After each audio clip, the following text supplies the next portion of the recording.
વિદ્યાર્થી મિત્રો, સહજાનંદ વિદ્યાલયની વિજ્ઞાન શાખામાં તમારું સ્વાગત છે. ગયા વખતે આપણે એલસી ઓસિલેશન, એલસી દોલનોનો અભ્યાસ કર્યો હતો.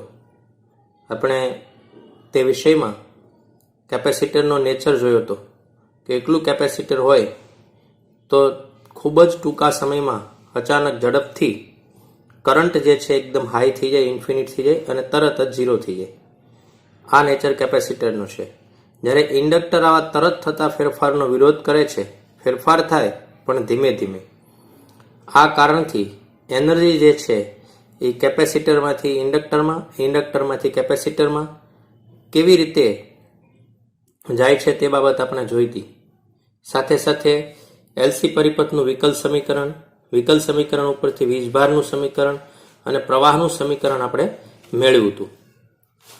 એનર્જી જે છે એ એનર્જી ક્રમશઃ સમયની સાથે સાથે કેપેસિટર ફૂલ ભરેલું છે ત્યારે ઇન્ડક્ટર ઝીરો છે, સમયની સાથે બંને એક સરખા ઉર્જાવાળા થાય છે.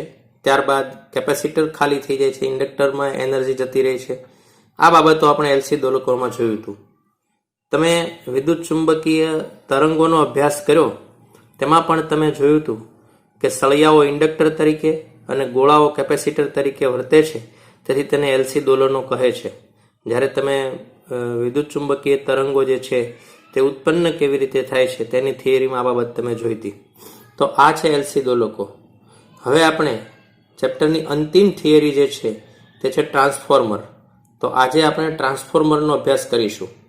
ટ્રાન્સફોર્મર જે છે તેનો ઉપયોગ શું છે, કેવી રીતે બને છે, એનું કાર્ય, સિદ્ધાંત વગેરે બાબતો જોઈશું. તો આવો આજે આપણે ટ્રાન્સફોર્મર ભણીએ. ટ્રાન્સફોર્મર તે મુખ્યત્વે બે પ્રકારના છે: step up transformer, step down transformer. Transformer નામ જે છે તે એક એવું ડિવાઇસ છે જે ટ્રાન્સફોર્મ કરે છે પાવરને અથવા ટ્રાન્સફોર્મ કરે છે વોલ્ટેજને. ટ્રાન્સફોર્મર કાં તો વોલ્ટેજ વધારશે કાં તો વોલ્ટેજ ઘટાડશે. સ્ટેપ અપ ટ્રાન્સફોર્મર હોય તો વોલ્ટેજ વધારશે, સ્ટેપ ડાઉન ટ્રાન્સફોર્મર હોય તો વોલ્ટેજ ઘટાડશે. આની જરૂરિયાત શું છે વિદ્યાર્થી મિત્રો? તો મુખ્યત્વે જ્યાં ઇલેક્ટ્રિસિટી જનરેટ થાય છે તે જ જગ્યા ઉપર બધી ઇલેક્ટ્રિસિટી યુઝ થતી નથી. સરદાર સરોવર વીજળીનું નિર્માણ થાય છે તો તે બધી જ વીજળી સરદાર સરોવર જ વપરાતી નથી, પરંતુ સમગ્ર ગુજરાતમાં, મધ્યપ્રદેશમાં એનો ઉપયોગ થાય છે. તો ઉત્પાદન અને ઉપયોગ વચ્ચે ઘણું બધું અંતર છે. હવે સરદાર સરોવરથી વીજળીને કોઈ પાવર સ્ટેશન સુધી લઈ જવામાં આવે તો તે પાવર જે છે એનો વ્યય થાય, એનો લોસ થાય. તે લોસ ઘટાડવા માટે તેના વોલ્ટેજ વધારવા પડે. તેથી ઉત્પન્ન થયેલી વીજળીને દૂર ટ્રાન્સમિશન કરવા માટે એના વોલ્ટેજ વધારવા પડે. તો ઓછા વોલ્ટેજ દાખલ કરીને વધારે વોલ્ટેજ આપણને આપશે ટ્રાન્સફોર્મર, જેને કહેવાય step up transformer. Step up transformer જે છે તે વોલ્ટેજને અપ કરી દે. હવે આ અપ વોલ્ટેજ વાળો જે પાવર છે, પ્રવાહ છે, પાવર સ્ટેશનમાં આવે, પણ તે વાપરવા યોગ્ય નથી. તે પબ્લિક માટે ઘરોમાં વાપરી શકાય તેવો નથી, કેમ કે તેના વોલ્ટેજ ઘણા વધારે હોય છે. તેથી પબ્લિક યુઝ માટે ફરીથી એ પાવરને ટ્રાન્સફોર્મર, સ્ટેપ ડાઉન ટ્રાન્સફોર્મરમાં નાખવામાં આવે. સ્ટેપ ડાઉન ટ્રાન્સફોર્મર વધારે વોલ્ટેજ વાળો દાખલ કરી દો પાવર, તો ઓછા વોલ્ટેજ વાળો પ્રવાહ જે છે તે બહાર આવે છે. તેથી ઉત્પાદન જ્યાં થાય છે ત્યાંથી ઉપયોગ સુધી વહેડાવવા માટે વધુ વોલ્ટેજ જોઈએ, તે સ્ટેપ અપ ટ્રાન્સફોર્મર કરી આપે છે. અને ઉપયોગ કરવા માટે તે વધુ વોલ્ટેજ વાળો પ્રવાહ જે છે યોગ્ય નથી, તેથી સ્ટેપ ડાઉન ટ્રાન્સફોર્મર જે છે એ ઉપયોગ કરવા યોગ્ય બનાવે છે. તેની પાછળનું કારણ ઉપયોગ અને ઉત્પાદન વચ્ચેનું અંતર છે. કેમ કે ઉત્પાદન બધું ઉપયોગની જગ્યાએ અને ઉત્પાદન થાય ત્યાં જ બધો ઉપયોગ થાય તેવું શક્ય નથી. તો હવે એમનું મુખ્ય કામ તમને ખબર છે કે ભાઈ એક ટ્રાન્સફોર્મર એવું છે કે જેમાં તમે ઓછા વોલ્ટેજ નાખો તો બીજી બાજુ આઉટપુટ તરીકે વધારે વોલ્ટેજ વધારી દે. એવા ટ્રાન્સફોર્મરનું નામ છે સ્ટેપ અપ ટ્રાન્સફોર્મર. એક બીજો પ્રકાર છે સ્ટેપ ડાઉન ટ્રાન્સફોર્મર, કે જેમાં વધારે વોલ્ટેજ વાળો પ્રવાહ દાખલ થાય તો બહાર ઓછા વોલ્ટેજ નીકળે. તો ટ્રાન્સફોર્મર વોલ્ટેજ વધારશે કાં તો વોલ્ટેજ ઘટાડશે, કે એવું સાધન છે કે વોલ્ટેજને ટ્રાન્સફોર્મ કરે છે. લો વોલ્ટેજ જે છે એ ઇનપુટ કરો તો હાઈ વોલ્ટેજ આઉટપુટ કરતું હોય, એવા ટ્રાન્સફોર્મરને કહેવાય સ્ટેપ અપ ટ્રાન્સફોર્મર. ઘણી વખત STU શોર્ટ ફોર્મ પણ એનું છે. જે ક્યાં હોય છે? તો જ્યાં પાવરનું ઉત્પાદન થતું હોય ત્યાં. એવી રીતે કોઈ હાઈ વોલ્ટેજ જે છે એને તમે ઇનપુટ કરી દો તો લો વોલ્ટેજ આઉટપુટ કરી દે તો એવા ટ્રાન્સફોર્મરને કહેવાય સ્ટેપ ડાઉન ટ્રાન્સફોર્મર. ઘણી વખત એને SDT પણ કહેવામાં આવે છે. જ્યાં ઘરોમાં સપ્લાય થાય છે, જ્યાં ઉપયોગ છે ત્યાં વપરાય છે. તો તમને ટ્રાન્સફોર્મરના બંને પ્રકાર વિશે ખ્યાલ આવી ગયો છે, step up transformer, step down transformer. Step up transformer જે છે તો એમાં લો વોલ્ટેજ ઇનપુટ કરો તો હાઈ વોલ્ટેજ આઉટપુટ થાય. સ્ટેપ ડાઉન ટ્રાન્સફોર્મર જે આપણા શહેરોમાં સબસ્ટેશનો છે તેમાં છે, તો હાઈ વોલ્ટેજ ઇનપુટ કરો તો લો વોલ્ટેજ આઉટપુટ થાય, જે ઉપયોગ કરવા યોગ્ય છે. તો આ બંને ટ્રાન્સફોર્મરના પ્રકાર છે. હવે ટ્રાન્સફોર્મર કયા સિદ્ધાંત ઉપર કામ કરે છે? તો અન્યોન્ય પ્રેરણના સિદ્ધાંત ઉપર કામ કરે છે, મ્યુચ્યુઅલ ઇન્ડક્શન ઉપર કામ કરે છે, જે તમે અગાઉ શીખી ગયા છો મ્યુચ્યુઅલ ઇન્ડક્શન. તો જો મ્યુચ્યુઅલ ઇન્ડક્શન વિષયમાં તમને કંઈ ભૂલાયું હોય તો ફરીથી તે પોઈન્ટ ઉપર જઈને એક વખત તમારે એમનો વિડીયો અથવા તો થિયરી જે છે તે વાંચી લેવી જોઈએ. અન્યોન્ય આત્મપ્રેરકત્વ, અન્યોન્ય પ્રેરકત્વ, તો સેલ્ફ ઇન્ડક્શન, મ્યુચ્યુઅલ ઇન્ડક્શન, જે બાબતો તમને યાદ હશે. તો અન્યોન્ય પ્રેરકત્વના સિદ્ધાંત ઉપર કે એક કોઇલમાં પ્રવાહ, તો એકનું મેગ્નેટિક ફિલ્ડ બીજાનો પ્રવાહ, બીજાનું મેગ્નેટિક ફિલ્ડ પહેલાનો પ્રવાહ, આ બાબત અન્યોન્ય પ્રેરકત્વ તમે શીખ્યા છો. તો ટ્રાન્સફોર્મરનો સિદ્ધાંત છે. હવે ટ્રાન્સફોર્મર વર્ક કેવી રીતે કરે છે, એની કાર્યપ્રણાલી કેવી છે, એની રચના કેવી છે તે જોઈએ. સામાન્ય રીતે એક આવું જે પેન્સિલથી છે એવું લોખંડની કોર નરમ લોખંડમાંથી બનાવવામાં આવે છે. આવી એક કોર હોય છે. હવે કોરની ફરતે અહીંયા એક આ બાજુની ભાગમાં એક કોઇલ, કોપર વાયરની કોઇલના થોડા આટા આવી રીતે લેવામાં આવે છે, અને આ બાજુ એના કરતાં એ જ કોપર વાયરની એટલો જ એરિયા છે, અને આવી રીતે વધુ સંખ્યાના આટાઓ, વધુ સંખ્યાનો તાર જે છે, કોઇલનું ગૂંચળું મોટું આ બાજુ વીંટાળવામાં આવે છે. જે બાબત હું બોલું છું એ જ બાબત અહીંયા લખેલી રાખી છે. હવે પહેલા સમજી લઈએ, ત્યારબાદ જોઈશું. અહીંયા એક AC વોલ્ટેજ રાખવાનું છે ઇનપુટ, જે દાખલ કરીએ છીએ, અને અહીંયા એક AC વોલ્ટેજ જે બહાર આવશે જેને આઉટપુટ વોલ્ટેજ કહેવાય. આ જે છે એને પ્રાઇમરી કોઇલ કહેવાય, પ્રાથમિક ગૂંચળું, પ્રાઇમરી કોઇલ. અને આ છે સેકન્ડરી કોઇલ, જેને કહેવાય ગૌણ ગૂંચળું. પ્રાઇમરી કોઇલના જે આટાની સંખ્યા છે તો number of primary coil, number of secondary coil, ગૌણ. મોટા ભાગે તમારે યાદ એ રાખવાનું છે કે પ્રાઇમરીમાં ઇનપુટ રાખીશું, આઉટપુટ જે છે એ ગૌણમાં રાખીશું. જો કે આગળ જતા વધુ વ્યાપક આપણે સમજીશું, પણ દાખલાઓમાં જ્યારે કરંટ ઇનપુટ થાય છે, આઉટપુટ થાય છે, તો આપણને ખબર પડે કે ભાઈ કોણ P છે પ્રાઇમરી છે, કોણ સેકન્ડરી છે, NP અને NS. તો આ પ્રાથમિક છે, જેમાં આટાની સંખ્યા ઓછી રાખી છે. તો અહીંથી આપણે ઇનપુટ દાખલ કરીશું, અહીંથી વોલ્ટેજ દાખલ કરીશું, તો અહીંયા વોલ્ટેજ બહાર આવશે. આ એક મેં દોર્યું છે સ્ટેપ અપ ટ્રાન્સફોર્મર છે, તો અહીંયાથી લો વોલ્ટેજ જશે, હાઈ વોલ્ટેજ બહાર આવશે. આવી રીતે સ્ટેપ ડાઉન ટ્રાન્સફોર્મર પણ તમે દોરી શકો છો. ફરક બંનેમાં એ જ છે કે low voltage two high, high two લો. તો હવે જોશું સોફ્ટ લોખંડની કોર, એના ઉપર પ્રાથમિક જે પ્રાઇમરી છે તે, અને ગૌણ એટલે સેકન્ડરી વાયરના કોઇલ બનાવવામાં આવે છે. પ્રાથમિક કોઇલમાં વોલ્ટેજ પ્રવાહ દાખલ કરવામાં આવે છે, એટલે અહીંયાથી આપણે દાખલ કરીશું, અને તેમાં રહેલા આટાની સંખ્યાને આપણે કહેશું NP, number of primary coil. એવી રીતે ગૌણ સેકન્ડરી જે ગૂંચળું જે છે, કોઇલ છે, એમાં વોલ્ટેજ મેળવવામાં આવે છે, જેમાં વાયરના આટાની સંખ્યા જે છે એને આપણે કહીશું NS, number of secondary. Secondary coil છે એ અહીંયા આવેલી છે. હવે આપણે જોઈએ કે પ્રાથમિક જે ગૂંચળું છે, આ જે પ્રાથમિક કોઇલ છે, એમાં આપણે કેવો પ્રવાહ દાખલ કરીએ છીએ? AC, સાઇન AC ની છે. AC પ્રવાહ હોય કેવો? તો સતત પોતાની ડાયરેક્શન બદલતો હોય, કોન્સ્ટન્ટ ન હોય. જો આવૃત્તિ 50 હર્ટ્ઝ હોય તો લગભગ 1 સેકન્ડમાં 100 વખત પોતાની ડાયરેક્શન બદલે. હવે AC કરંટ જે છે એ સતત પોતાની ડાયરેક્શન જે છે એ બદલ્યા કરે, એટલે અહીંયા જે સોલેનોઇડ જે છે એ ટાઈપનું કોઇલ જે છે એની અંદર મેગ્નેટિક ફિલ્ડ જનરેટ થાય. આખા ચેપ્ટરમાં આ સ્ટોરી મેઇન છે આ ટ્રાન્સફોર્મરના વિષયમાં. તો બરાબર યાદ રાખીશું. પહેલું સ્ટેપ છે કરંટ પોતાની ડાયરેક્શન બદલે. તમે પ્રેરણના ચેપ્ટરમાં શીખી ગયા છો કે કરંટ ડાયરેક્શન બદલે એટલે એની અંદર એક મેગ્નેટિક ફિલ્ડ, કરંટ સતત બદલાય તો મેગ્નેટિક ફિલ્ડ જનરેટ થાય અને એ મેગ્નેટિક ફિલ્ડ પણ B બરાબર મ્યુ 0 NI મુજબ એ પણ બદલાણા કરે. હવે સતત B બદલાય મેગ્નેટિક ફિલ્ડ એટલે શું થાય? ફ્લક્સ.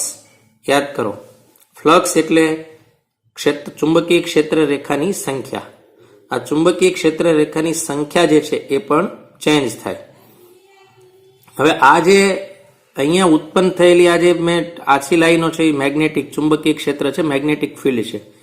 નરમ લોખંડ જે છે એ એકદમ એનો ગુણધર્મ જે છે એ કેવો છે નરમ લોખંડનો? તો નરમ લોખંડનો ગુણધર્મ છે ચુંબકીય ક્ષેત્ર રેખાઓને બહાર ન જવા દે, બહાર હોય તો પોતાની પાસે લઈ આવે, ચિપકાવીને રાખે પોતાની પાસે. મેગ્નેટિક ફિલ્ડ જે ચુંબકીય ક્ષેત્ર રેખાઓ જે છે ફેરોમેગ્નેટિક છે અને ફેરોમેગ્નેટિક જે છે એ ચુંબકીય ક્ષેત્ર રેખાને બહાર ન જવા દે, પોતાની પાસે લાવે. એટલે આ અહીંયા ઉત્પન્ન થયેલી ચુંબકીય ક્ષેત્ર રેખાઓ, કેમ કે પ્રવાહ જ અહીંયા દાખલ કર્યો છે, આ કોઇલમાં ઉત્પન્ન થયેલી ચુંબકીય ક્ષેત્ર રેખાઓ આવી રીતે આમ આમ આમ આ કોરની અંદર ફરે છે, આ કોઇલમાં થઈને અહીંયા આવી જાય છે. પરંતુ આ ચુંબકીય ક્ષેત્ર રેખાઓ છે, અત્યારના પૂછે કે ભાઈ આ જે આ સર્કલ છે એમાં ફ્લક્સ કેટલું? તો કે એમાં ફ્લક્સ જે છે એ 2 કહી શકીએ, કેમ કે નંબર ઓફ ફિલ્ડ લાઈન જ એ ફ્લક્સ છે. તો અહીંયા 2 જે છે તો અહીંયા પણ કેટલું છે? 2. તો એરિયાને લંબ જેટલી ક્ષેત્ર રેખાઓ છે એ બધી ફ્લક્સ આપણે કહી શકીએ. તો આ ફ્લક્સ ચેન્જ થાય, ફ્લક્સ જે છે એ બદલાણા કરે. હવે ફેરાડેના નિયમ મુજબ શું છે કે ફ્લક્સ બદલાય તો EMF ઇન્ડ્યુસ થાય, પ્રેરિત થાય. અને બંને કોઇલ જે છે એની અંદર આટાની સંખ્યા જુદી જુદી છે, પણ દરેક આટા દીઠ આ એક આટો જે છે એનો એરિયા અને આ આટાનો એરિયા એમાં તો ફ્લક્સ સમાન જ છે. જો આમાં પણ 2, આમાં પણ 2, આમાં એક આંટો છે તો એનો જે એરિયા છે એ એરિયા જે છે એ સરખો છે. ધારો કે એ એરિયા લઈ લઈએ તો આનો પણ એરિયા જે છે એ છે, દરેક આટાનો, પ્રત્યેક જે આટો છે એના માટે. તો ફરક કેટલો પડશે કે ભાઈ આનું ફ્લક્સ ને આનું ફ્લક્સ સરખું છે, પરંતુ સમગ્ર કોઇલનું ફ્લક્સ સરખું એટલે નહીં થાય કેમ કે અહીંયા આટાની સંખ્યા વધારે છે. જેટલા આટા છે એટલી બધામાં ફ્લક્સ હશે, તો આનું ફ્લક્સ એટલા ગણું વધારે છે આના કરતા. પણ EMF ઇન્ડ્યુસ જે થાય છે આના કારણે જે ઇન્ડ્યુસ થાય છે EMF, તો આટલે સુધી આપણે પહેલા જોઈ લઈએ. એ જ બાબતો થિયરીમાં મેં લખી છે ફરીથી, કે પ્રાથમિક ગૂંચળામાં પ્રવાહ દાખલ થાય, ગૂંચળામાં ચુંબકીય ક્ષેત્ર ઉત્પન્ન થાય. નરમ લોખંડની જે કોર છે, નરમ લોખંડ છે ફેરોમેગ્નેટિક, તમને ડાયા, પેરા, ફેરા આ બાબત તમે શીખ્યા છો. ડાયામેગ્નેટિક પદાર્થ, પેરામેગ્નેટિક પદાર્થ, ફેરોમેગ્નેટિક પદાર્થ, એમના ગુણધર્મો તમને આવડે છે. એમાંનું સોફ્ટ આયર્ન છે જે એ ફેરોમેગ્નેટિક પદાર્થનું ઉદાહરણ છે. તો ફેરોમેગ્નેટિક પદાર્થ શું કરશે કે ચુંબકીય ક્ષેત્રને પકડી રાખે, એટલે કે ચુંબકીય ક્ષેત્રને બહાર ન જવા દે બને ત્યાં સુધી, અને બહાર હોય તો પોતાની પાસે લાવે. હવે પ્રવાહ અલ્ટરનેટિંગ કરંટ છે, AC છે, સતત દિશા બદલે. B = મ્યુ 0 NI સોલેનોઇડ માટે, તો I ચેન્જ થાય તો B પણ ચેન્જ થાય, સતત B પણ બદલાય.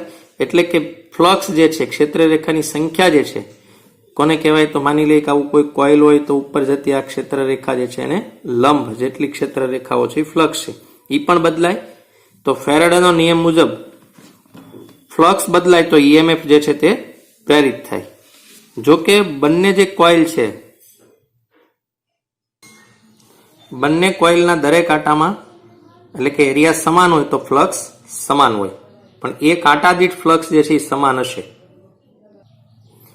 તો ઉત્પન્ન થતું EMF, લેન્ઝનો નિયમ તમને ખબર છે, નિયમ અને દિશા. ફેરાડે હંમેશા કીધું કે બદલાતા ચુંબકીય ક્ષેત્રથી EMF પ્રેરિત થાય છે. એ બાબત તમે પ્રેરણના ચેપ્ટરમાં શીખ્યા છો. ત્યારે લેન્ઝ જે છે એનો નિયમ તમે શીખ્યા છો કે લેન્ઝે દિશા અને મૂલ્ય બંને આપ્યું ઉત્પન્ન થતા ફ્લક્સનું, અને તે એટલે ES એટલે સેકન્ડરી કોઇલ માટે -dφ × dt આ એક આટા માટેનું છે. એવા N આટા છે તો કુલ ફ્લક્સ જે છે એ -N/dt થાય. આ તમને યાદ હશે. ત્યારબાદ પ્રાઇમરી કોઇલમાં પણ ઉત્પન્ન થતું ફ્લક્સ તો એક આટા માટે તો -dϕdt જ હોય, પણ એને ટોટલ કોઇલનું ફ્લક્સ EMF જે છે એ EMFમાં N વડે આપણે ગુણાકાર કરીને જે બેક EMF આપણે કહી શકીએ પ્રાઇમરીનું. હવે સમીકરણ 1 અને બંનેનો ગુણોત્તર આપણે લઈ લઈએ તો ES/EP = NS/NP થાય. એટલે કે જે EMF ઉત્પન્ન થાય છે તે EMF કોઇલના આટાની સંખ્યા ઉપર આધારિત છે. ડાયરેક્ટલી પ્રોપોર્શનલ ટુ કોઇલ જે છે એના આટા જે છે એના ઉપર એ સમપ્રમાણમાં છે, કોઇલના આટાની સંખ્યાના સમપ્રમાણમાં છે. એટલે કે જ્યાં આટાની સંખ્યા વધુ હોય ત્યાં EMF અથવા વોલ્ટેજ વધુ હોય. તો હવે આપણને ખબર છે કે આપણે સ્ટેપ અપ ટ્રાન્સફોર્મર બનાવ્યું છે, તો અપ ટ્રાન્સફોર્મર શું કરશે? વોલ્ટેજ હાઈ કરશે. તો અપ ટ્રાન્સફોર્મર વોલ્ટેજ હાઈ કરે તો જે બાજુ વોલ્ટેજ હાઈ જોતા હોય એ બાજુ તાર વધારે વીંટાળી દો. આ એક લોજિક યાદ રાખી શકો તમે. જે બાજુ તમારે વોલ્ટેજ હાઈ જોતા હોય તે બાજુ તમે આટાની સંખ્યા વધારે રાખી દો, અથવા ઓછા જોતા હોય તો અહીંયા આટાની સંખ્યા ઘટાડી દો. હવે આપણે જે અત્યારે સમજી રહ્યા છીએ તે સ્ટેપ અપ ટ્રાન્સફોર્મર છે. તેથી તમે જુઓ ઇનપુટ કોઇલ જે છે એમાં આટાની સંખ્યા ઓછી છે, જ્યારે આઉટપુટ કોઇલ જે છે એમાં આટાની સંખ્યા વધારે છે. તો લોજિક શું થયું કે જે બાજુ વોલ્ટેજ હાઈ જોઈએ, જે વોલ્ટ હાઈ જોતા હોય વોલ્ટેજ, તે બાજુ તાર વધારે વીંટાળી દેવાનો, આટાની સંખ્યા વધારે રાખવાની ઇનપુટ કરતા. અથવા તો ઓછા વોલ્ટેજ જોતા હોય ત્યાં આટાની સંખ્યા ઓછી હોવી જોઈએ, કારણ કે ઈ ચલે છે N.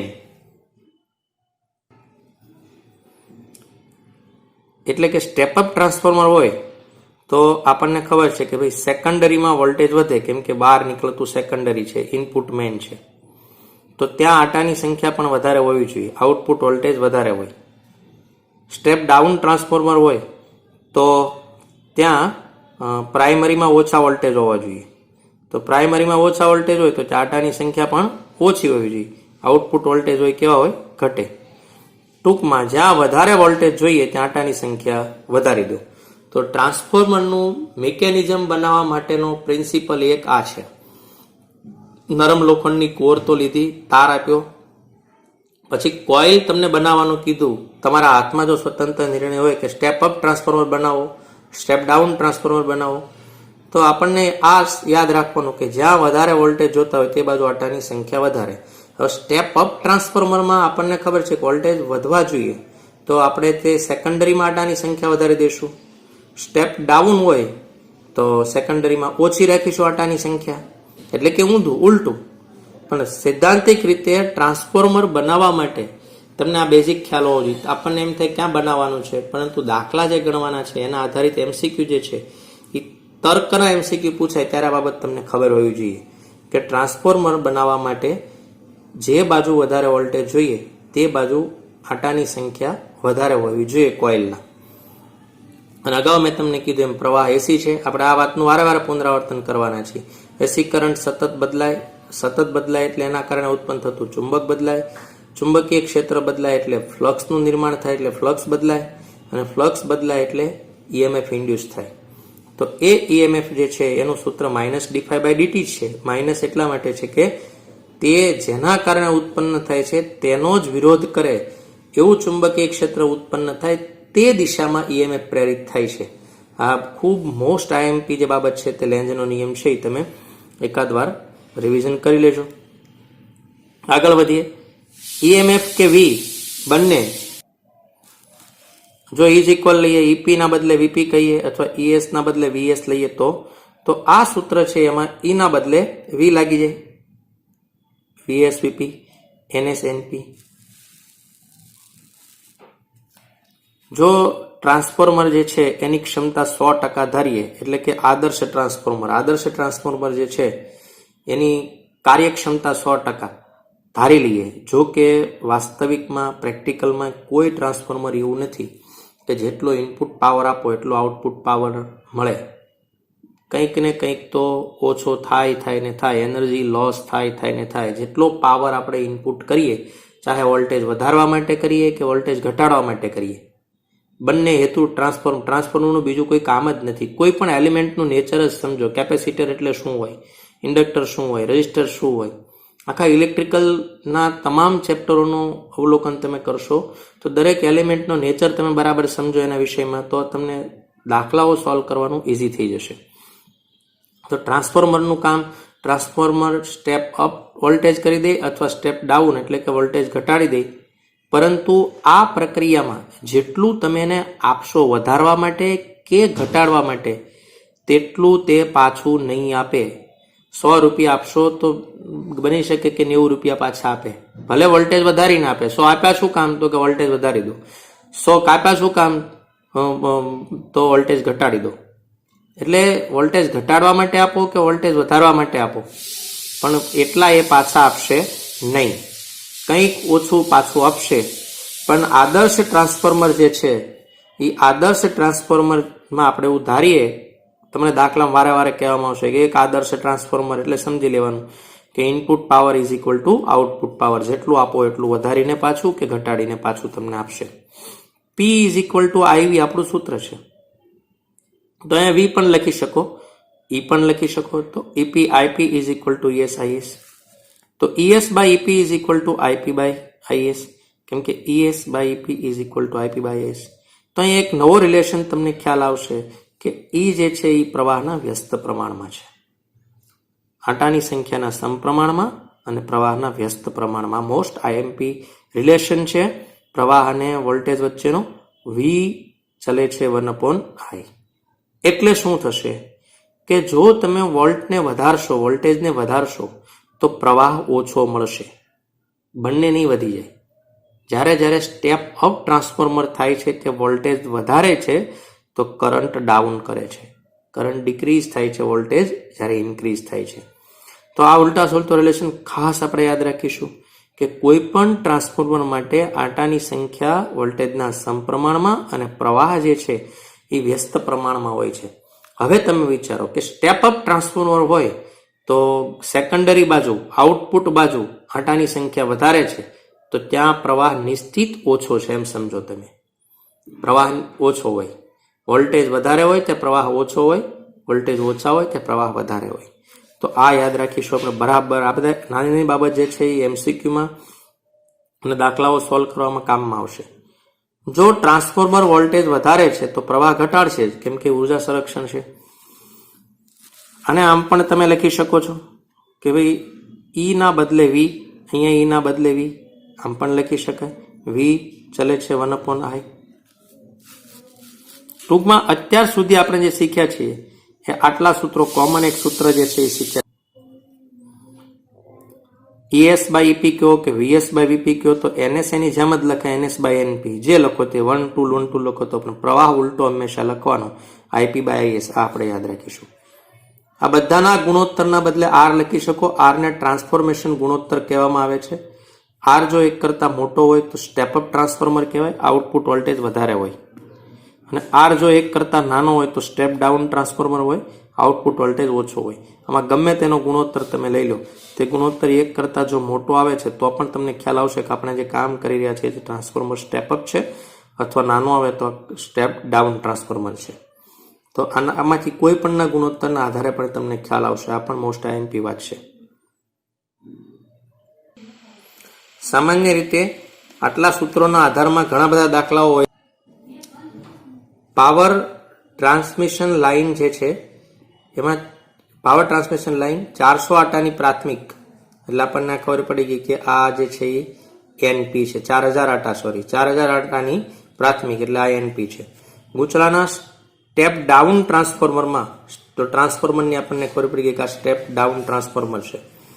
સ્ટેપ ડાઉન ટ્રાન્સફોર્મરમાં 2300 વોલ્ટ આપે છે. તો આઉટપુટ 230 મેળવવા માટે ગૌણ ગૂંચળામાં કેટલા આટા રાખવા જોઈએ? તો આપેલી માહિતી આપણે જોઈએ તો પ્રાઇમરી જે છે એમાં 2300 આટા જે છે, પ્રાઇમરી વોલ્ટેજ જે છે એ 2300 વોલ્ટ છે. આટાની સંખ્યા છે એ 4000 છે. સેકન્ડરી જે છે એમાં આઉટપુટમાં 230 આપણને જોઈએ છે, કેમ કે ટ્રાન્સફોર્મર આપણું છે સ્ટેપ ડાઉન, અને સ્ટેપ ડાઉન ટ્રાન્સફોર્મર છે તેમાં વોલ્ટેજ ડાઉન થવા જોઈએ. તો સ્ટેપ ડાઉન ટ્રાન્સફોર્મરમાં ઇનપુટ આટલું છે, તો આ જે છે એ 2300 અને 230 આઉટપુટ મેળવવા છે, તો અહીં આટાની સંખ્યા કેટલી રાખવી જોઈએ? તો પહેલી ખબર છે કે આ બંને વચ્ચે તફાવત જે છે વોલ્ટેજની વચ્ચે તે 10 ગણાનો છે. તો આ બંને વચ્ચે તફાવત 10 ગણાનો જ હોય, કેમ કે આપણે અગાઉ શીખ્યા છે, હમણાં મેં તમને શીખવાડ્યું છે કે ભાઈ વી ચલે છે એન, આટાની સંખ્યા અને વોલ્ટેજ સરખા જ પ્રમાણમાં હોય. તો અહીંયા 10 ઘટાડી દો, તમને મળી જશે. ગણતરી આપણે કરી જ છે કે ભાઈ VS by VP, NS by NP, આ વગેરે વગેરે તમને ખબર છે, 400 આટા મળે છે. પણ ન ગણો તો સીધો આ બંને વચ્ચેનું રિલેશન જુઓ તમે, આ બંને વચ્ચેનું અહીંયા કે ભાઈ 2300 માંથી 230 જોઈએ છે, તો 4000 માંથી 400 જોઈએ, કેમ કે એ બંને સમપ્રમાણમાં છે. બીજો એકાદ દાખલો જોઈએ.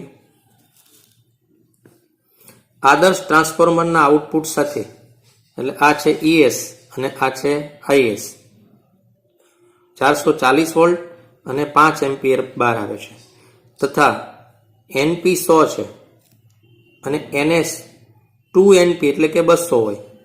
તો ઇનપુટ વોલ્ટેજ અને પ્રવાહ શોધો. તો ઈએસ જે છે by EP is equal to NS by NP. તો EP is equal to ES NP by NS. કિંમતો મૂકતા આપણને ખબર પડે છે કે અડધો થાય છે. તો એ અહીંયા પણ આટાની સંખ્યા ઉપરથી ખ્યાલ આવી જ જવાનો હતો આપણને કે ભાઈ આટાની સંખ્યા અહીંયા જે થાય છે એનપી ને એનએસ. હવે એનએસ એટલે અહીંયા આપેલું છે, તો આ ડબલ છે એટલે કે એનએસ થી એનપી અડધું છે. તો અહીંયા 440 જે છે એના 220 થઈ જાય, આપણને ખ્યાલ છે. અને પ્રવાહ જે છે એ વિરુદ્ધમાં હોય તો એ ડબલ થશે, તો 5 નો 10 થશે.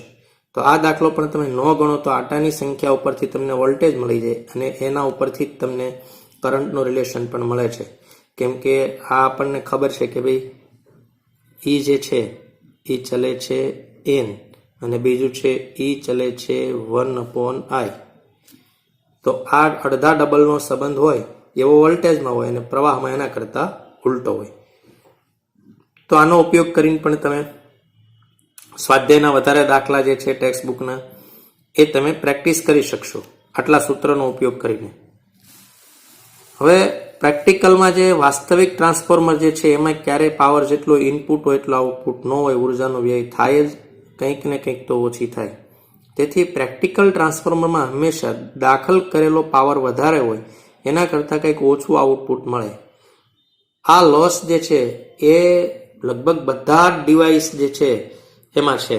કોઈ પણ ઉર્જાનું રૂપાંતર કરતું તમે સાધન લો, ઘણા બધા તમે શીખ્યા છો, તો એ બધામાં આ પ્રોબ્લેમ છે. અને વિજ્ઞાનમાં તમારા માટે કે વિશ્વના કોઈ પણ માટે જગ્યા એ જ છે કે આ ગેપ ઘટાડવો, જેમ બને એમ વધુ ને વધુ એફિશિયન્સીવાળા ડિવાઇસીસ બનાવવા. તમારી પણ એ જ દિશામાં વિચારધારા છે, એ તમારી કદર કરશે. તો અને તમે આમ પણ લખી શકો કે ઈપી આઈપી ગ્રેટર જે છે આના કરતા જે છે એ ઈએસ આઈએસ જે છે તે નાનું છે. ટ્રાન્સફોર્મરની કાર્યક્ષમતા, કોઈ પણ આ પણ એક ટોપિક છે કે ટ્રાન્સફોર્મર જે છે એની એફિશિયન્સી કઈ રીતે મેળવી શકાય. તો કોઈ પણની એફિશિયન્સી ઈટા બરાબર output power upon input power ગુણ્યા 100. જેટલું બહાર આપે છે તે રિઝલ્ટ તમારું હોય તો મેળવેલા ગુણ ભાગ્યા કુલ ગુણ ગુણ્યા 100, એટલે તમારા પર્સન્ટેજ તમારા એફિશિયન્સીની મળે છે. તો અહીંયા ટ્રાન્સફોર્મરની કાર્યક્ષમતા એટલે આઉટપુટ અપોન ઇનપુટ ઇન્ટુ 100. તો એને આમ પણ તમે લખી શકો છો VS IS upon VP IP અથવા તો ES IS IP EP IP ગુણ્યા 100. તો ગમે તે એક લખી શકો છો. આદર્શ ટ્રાન્સફોર્મરની કાર્યક્ષમતા 100% હોય છે ત્યારે આપણે P input is equal to P output, ને એના આધારે જ આપણે હમણાં સૂત્રો જે તારવતા હતા તે પ્રવાહનું સૂત્ર આપણે મેળવ્યું એ આદર્શ ટ્રાન્સફોર્મર માટે જ પ્રવાહનું સૂત્ર મેળવ્યું. અને મોટાભાગે દાખલામાં આદર્શ ટ્રાન્સફોર્મર જ પૂછાય છે, કારણ કે આ જે સૂત્ર આપણે સાબિત કરીએ છીએ કાર્યક્ષમતા માટેનું પાવરનું, એ આદર્શ ટ્રાન્સફોર્મરને ધ્યાનમાં લઈને કર્યું છે. કેટલીક અગત્યની બાબતો યાદ રાખવા જેવી છે. પહેલું છે કે તે ડીસી સપ્લાય માટે કાર્ય કરતું નથી. કોઈ વખત તાર્કિક રીતે આ બાબતો આવી જતી હોય છે.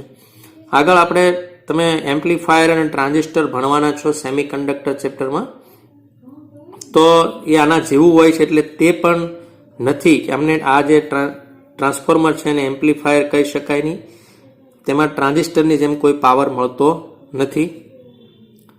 આમાં કોઈ ભાગ ગતિ કરતો નથી, તેથી યાંત્રિક વ્યય થતો નથી. તો ઉર્જાનો વ્યય થાય જ છે, એ પાક્કી વસ્તુ છે પ્રેક્ટિકલ લાઈફમાં. તો તે વ્યય કઈ રીતે થાય છે? તો 4 પ્રકારે ઉર્જાનો વ્યય થાય છે. તો 4 પ્રકારે થતો ઉર્જાનો વ્યય સમજીશું.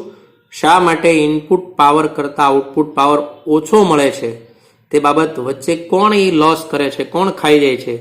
તો 4 પ્રોબ્લેમ જે છે અથવા 4 અસુર છે અથવા એ આજના રાજકીય નેતા છે કે જે એનો ઉપયોગ કરે છે. તો આપણે તે 4 બાબતોને જોઈશું અને તે ઘટાડવા શું કરી શકાય, મિનિમાઇઝ કરવા માટે તેનો પ્રયત્ન કરીશું.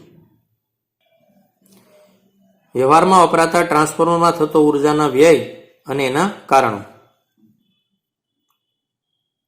તો પહેલું કારણ છે ફ્લક્સ લીકેજ.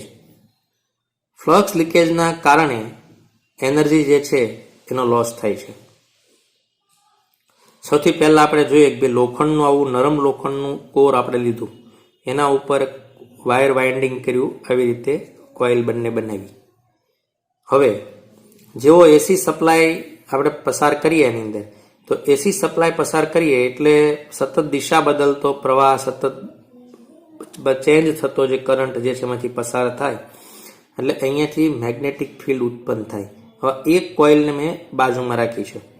નરમ લોખંડ છે એટલે બને ત્યાં સુધી વધુમાં વધુ ક્ષેત્ર રેખાને પોતાની પાસે રાખશે કે ભાઈ અહીંયા જતી ક્ષેત્ર રેખાને આમ લઈ લેશે, આને પણ અહીંયા જતી, પરંતુ એકદમ બોર્ડર પાસે ઉત્પન્ન થતી ક્ષેત્ર રેખા જે છે અહીંયા, તે ક્ષેત્ર રેખા આમની અંદર જઈ શકશે નહીં. એટલે કે જો આ કોઇલને મેં અહીંયા રાખ્યું છે તો આવી રીતે ક્ષેત્ર રેખા ઉત્પન્ન થશે. તો એમાં જે એકદમ બોર્ડર ઉપર જે ક્ષેત્ર રેખાઓ છે, આ ક્ષેત્ર રેખાઓ આમ થઈ જવાની છે. તો આ ક્ષેત્ર રેખા આવી રીતે બહાર નીકળી જશે, જે કોરમાંથી પસાર થશે નહીં. તો આટલું ફ્લક્સ એટલે કે નંબર ઓફ ફિલ્ડ લાઇન જે છે એ જેટલી અહીંયાથી જનરેટ થાય છે તેટલી અહીંયા નહીં હોય. જોકે લોસ તો 2 સાઈડ છે, બંને સાઈડ છે, પણ આનું નામ છે ફ્લક્સ લીકેજ. અને ફ્લક્સ જે છે એ ફોર્મ ઓફ એનર્જી છે, અને તે એનર્જી લોસ થવાનું પહેલું કારણ છે ફ્લક્સ લીકેજ થવું. અને એ આ કારણથી ફ્લક્સ લીકેજ થાય છે. ટ્રાન્સફોર્મરના બંને ગૂંચળામાં ફ્લક્સ લીકેજ થાય છે. બંને ગૂંચળા વચ્ચે હવાનો ગેપ છે, આ બંને વચ્ચે. એના કારણે પ્રાથમિકમાં ગૂંચળામાં ઉત્પન્ન થતું બધું જ ફ્લક્સ જે છે એ ગૌણ ગૂંચળામાં જતું નથી, સેકન્ડરી કોઇલમાં નથી જતું. પ્રાઇમરી કોઇલમાં જેટલું ફ્લક્સ જનરેટ થાય એટલું પૂરેપૂરું ફ્લક્સ જે છે એ સેકન્ડરીમાં નથી જતું. આના કારણે જે એનર્જી જે છે એનો લોસ થાય છે. હવે બીજું એક કારણ, આ જે કોર જે ગર્ભ છે એની નબળી ડિઝાઇન હોય તો આ વધુ ફ્લક્સ જે છે એ લોસ થાય છે. તો એને મિનિમાઇઝ કઈ રીતે કરી શકાય, ઘટાડી કઈ રીતે શકાય? તો નરમ લોખંડ જે છે, જે આપણે પહેલા જોયું હતું ફેરોમેગ્નેટિક છે, એ એક એવું સ્ટીલે વપરાતું હતું. તો સ્ટીલમાં એટલો ગુણધર્મ નથી ચુંબકીય ક્ષેત્ર રેખાઓને પકડી રાખવાનો, પોતાની તરફ ખેંચી રાખવાનો. આદર્શ જો કોઈ હોય તો એ નરમ લોખંડ છે, ફેરોમેગ્નેટિક. તો એ ચુંબકીય ક્ષેત્ર રેખાઓ જે છે ને વધુમાં વધુ પોતાની તરફ રાખશે. તો જો એની કોર બનાવવામાં આવે તો ફ્લક્સ લીકેજ જે છે તે લઘુત્તમ થાય, ઘટાડી શકાય.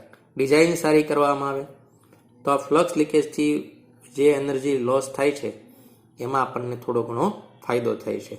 તો પહેલું તમને પ્રોબ્લેમ પણ ખબર હોવી જોઈએ કે એનર્જી શા માટે ઓછી મળે છે. તો એનું એક કારણ તમને ખબર છે કે આ એક કારણથી, આ લીકેજના કારણે એનર્જી ઓછી મળે છે. અને શું કરીએ તો તે નુકસાન ઘટાડી શકાય, તો એનું પણ તમે કારણ જોયું કે મટીરિયલ જે છે કોરનું એ નરમ લોખંડનું વાપરવું જોઈએ. ત્યારબાદ બીજું એક રીઝન જોઈએ છીએ, તે બીજું રીઝન છે જે આ કોઇલની અંદર જે તમે કોઇલ કોપરની બનાવી છે, તો આદર્શ વાત છે, કોપર સારો તાર છે. જો કે અન્ય હોય કોપરની સરખામણી તો સૌથી પહેલું એ જ બદલવાનું કે વાઇન્ડિંગ વાયર લઘુત્તમ અવરોધવાળો હોવો જોઈએ.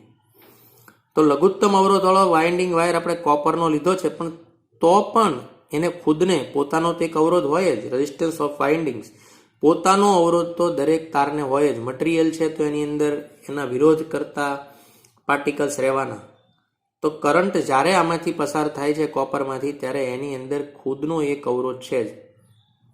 અને આ અવરોધ જે છે હીટ પ્રોડ્યુસ કરે છે, અને હીટ પ્રોડ્યુસ કરે છે એના કારણે પણ એનર્જી જે છે, અવરોધ જે છે, એનર્જી જે છે એનો વ્યય થાય છે due to resistance. Winding resistance જે છે એના કારણે પણ ઉર્જા વ્યય થાય છે. ક્યાં હોય છે? તો બંને કોઇલના તારમાં અવરોધ હોય. આ કોઇલ પણ એક તાર છે, આ કોઇલ પણ એક તાર છે, અને તારને ખુદને પોતાનો અવરોધ છે. અને એના કારણે પ્રવાહની ઉષ્મીય અસર કેટલો વ્યય થશે? તો I²RT મુજબ વ્યય થાય. બંનેમાં I²RT મુજબ વ્યય થાય. અને ઓછો કરવા શું કરાય? મિનિમાઇઝ કરવું હોય, એનું નિવારણ કરવું હોય તો શું થાય? લઘુત્તમ કરવા માટે શું થાય? તો એક પ્રોબ્લેમ છે કે એક તો ઓછા અવરોધવાળી ધાતુ જે છે એ કોપર, એટલે કે એ તો પહેલા રાખવી જ જોઈએ. કોપરમાંથી બનાવેલો તાર જે છે એનો ઉપયોગ કરવો જોઈએ. આ તાર જાડો થીક વાયરનો ઉપયોગ તમે કરો તો અવરોધ ઘટે. કારણ કે આપણું સૂત્ર છે R=ρL/A. તો એરિયા જે છે જેમ વધારે હશે એમ અવરોધ જે છે એ ઓછો હશે. તો થીક વાયર વાપરો. પણ થીક વાયર છે એ ખર્ચાળ છે. એના પૈસા આપણી ઉપર જ છે, ટેક્સ સ્વરૂપે ગમે તે રીતે આપણે જ ભોગવીએ છીએ બધા પૈસા. આપણને એમ થાય કે ગવર્મેન્ટ આમ કરે, ગવર્મેન્ટ આમ કરે, તો એ બધા જ રૂપિયા આપણા છે. ગવર્મેન્ટ નામનું કંઈ પ્રાણીડું છે નહીં કંઈથી કંઈ કે જે જનરેટ કરે છે. એ ખાલી માત્ર હિસાબ કિતાબ રાખી દે છે અને વ્યવહાર કરી દે છે, વ્યવહાર હેન્ડલ કરી દે છે રાષ્ટ્ર લેવલનો. બાકી બધું પ્રજાનું છે. તો અહીંયા કોઈ એન્જિનિયર એવું વિચારે કે ભાઈ થીક વાયર નાખી દો. અમે ભણ્યા છીએ, પણ થીક વાયર જે છે એનો ખર્ચો વધુ છે. ઘણી વખત નુકસાનનું કવર કરવા જઈએ તો એ નુકસાનનો ખર્ચો એટલો વધી જાય, કવર કરવાનો ખર્ચો એટલો વધી જાય કે એના કરતાં નુકસાન ઓછું હોય.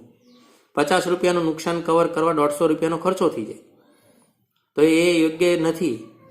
એટલે આદર્શ વાત તો છે જ કે બંને બાજુ જાડા વાયર આપણે નાખી દઈએ, પરંતુ બંને બાજુ જે બાજુ પ્રવાહ વધુ હોય તે બાજુ જાડો તાર વાપરવો જોઈએ. કેમ કે I²RT છે તો જે પ્રવાહ ઓલરેડી 0.5 એમ્પિયર હોય અને એક બાજુ 5 એમ્પિયર હોય, તો 0.5 એમ્પિયરના સ્ક્વેરમાં કે વ્યય થયો બહુ એવું લાગતું નથી, બહુ ઓછો હોય. પણ 5 એમ્પિયરનો વર્ગ એટલે 25 થાય. તો 25 થાય તો ત્યાં ફરજિયાત જાડો તાર આપણે વાપરવો જોઈએ. તો આ પણ પૂછાય છે કે ભાઈ થીક વાયર ક્યાં વાપરવો જોઈએ? તો જે બાજુ પ્રવાહ વધુ છે. હવે આપણું ટ્રાન્સફોર્મર છે, સ્ટેપ અપ ટ્રાન્સફોર્મર છે, તો સ્ટેપ અપ ટ્રાન્સફોર્મરમાં ક્યાં બાજુ પ્રવાહ વધારે હોય? તો આપણને ખબર છે કે પ્રાઇમરી બાજુ. કેમ કે જ્યાં સેકન્ડરી છે, જ્યાં બહાર આવે છે, ત્યાં વોલ્ટેજ આવે છે. તો શું શીખે છે? વોલ્ટેજ આવે છે તો કરંટ કેવો છે? ઓછો. તો ત્યાં જરૂર નથી જાડો વાયરની. તો તે બાજુ તાર વાપરવો આર્થિક રીતે ફાયદાકારક છે. જો કે બંને બાજુ વાપરવો જોઈએ જાડો તાર, પણ તે વધુ ખર્ચાળ બને છે. દાખલા તરીકે સ્ટેપઅપ ટ્રાન્સફોર્મર છે તો એના પ્રાથમિકમાં જાડો વાયર વાપરવો જોઈએ, સેકન્ડરીમાં જરૂર નથી. મેં તમને હમણાં કીધું એનું કારણ એ છે કે સેકન્ડરી જે છે ત્યાં વોલ્ટેજ આવે છે, અને વોલ્ટેજ આવે છે તો કરંટ ઓછો છે. એ બાબત આપણે આગળ શીખી ગયા છીએ. તો આ લોજિક પણ અગત્યનું. તેથી શાંતિથી આ બધી બાબતો તમારે નોટિસ કરતા કરતા સમજવાની છે. સળંગે સળંગ તમે સાંભળી સમજી લઈને બધું જ યાદ રાખી શકશો એ બધાના માટે શક્ય નથી. ત્રીજો જે એનર્જી લોસ જે છે થઈ રહ્યો છે, total input is not equal to total output થવાનું ત્રીજું કારણ છે. કે એ ત્રીજું કારણ કયું છે? કે તો જે આયર્ન છે એની કોર જે છે એ કોરના લીધે વ્યય થઈ જાય છે. હવે કોર જે છે એમાં બે કારણોથી વ્યય થાય છે. એક છે હિસ્ટેરિસિસ વ્યય. તમે મેગ્નેટના ચેપ્ટરમાં દરેકની હિસ્ટેરિસિસ સાયકલનો અભ્યાસ તમે કર્યો છે. ડાયામેગ્નેટિક, ફેરામેગ્નેટિક, પેરોમેગ્નેટિક પદાર્થ છે એમની હિસ્ટેરિસિસ સાયકલ કેવી છે તે બાબતનો તમે અભ્યાસ કર્યો છે. તો કોર જે છે એમાં પહેલો વ્યય થાય છે હિસ્ટેરિસિસના લીધે, અને બીજો વ્યય થાય છે એડી પ્રવાહ એના લીધે. આ બંને કોરની અંદર હોય છે, જે લોખંડની કોર છે એની અંદર હોય છે. તેથી આ બંને કારણો કોરના લીધે છે, કોરની અંદર થાય છે. એમનું આપણે એક એક બાબત જોઈએ, શું કામ હિસ્ટેરિસિસ વ્યય થાય છે અને એડી પ્રવાહ જે છે એના કારણે શું થાય છે તે જોઈએ. ખાલી થોડું તમે યાદ કરી લો કે BH નો વક્ર છે અથવા IH નો વક્રમાં ઘેરાતું ક્ષેત્રફળ જે છે, હિસ્ટેરિસિસ સાયકલ જે છે એની અંદર ઘેરાતું ક્ષેત્રફળ છે એ વ્યય પામતી ઉર્જા દર્શાવે છે. હવે તમે જો હાર્ડ ફેરોમેગ્નેટિક અને સોફ્ટ ફેરોમેગ્નેટિક પદાર્થ કોને કહેવાય એનો ઉપયોગ લખો છો. બધું અગાઉ આવી ગયેલું છે, આપણે ખાલી પુનરાવર્તન કરીએ છીએ. આ ચેપ્ટર માટે જરૂરી નથી. જે પદાર્થની રિટેન્ટિવિટી વધારે હોય, અર્થાત તેમની હિસ્ટેરેસિસ સાયકલ પહોળી હોય, અને જે પદાર્થ જે છે એને તેવા પદાર્થોને હાર્ડ ફેરોમેગ્નેટિક પદાર્થ કહેવાય. જો આ હિસ્ટેરેસિસ સાયકલ જે છે એની પહોળી છે, તો એનો એરિયા જે છે એ વધારે ઘેરાતા પ્રદેશનું ક્ષેત્રફળ વધારે છે, અને ક્ષેત્રફળ વધારે છે તો એનો વ્યય વધારે થાય છે. એનર્જી લોસ, જે હિસ્ટેરેસિસના કારણે એનર્જી વ્યય થાય છે તે આપણે જોવા જઈ રહ્યા છીએ. એનો ઉપયોગ તો કાયમી ચુંબકો બનાવવા માટે છે. કોણ કોણ છે એ બધી બાબત તમે જોઈ છે. હવે છે સોફ્ટ ફેરોમેગ્નેટિક પદાર્થ, તો એની રિટેન્ટિવિટી જે છે એ ઓછી છે, અર્થાત હિસ્ટેરેસિસ સાયકલ જે છે એ કેવી છે? સાંકડી છે. રિટેન્ટિવિટી, કોર્સિવિટી 1 0 હોય ત્યારે કોને કહેવાય વગેરે બાબતો તમે અગાઉ જોઈ ગયા છે, એટલે એ અત્યારે આપણે ફરીથી જોતા નથી.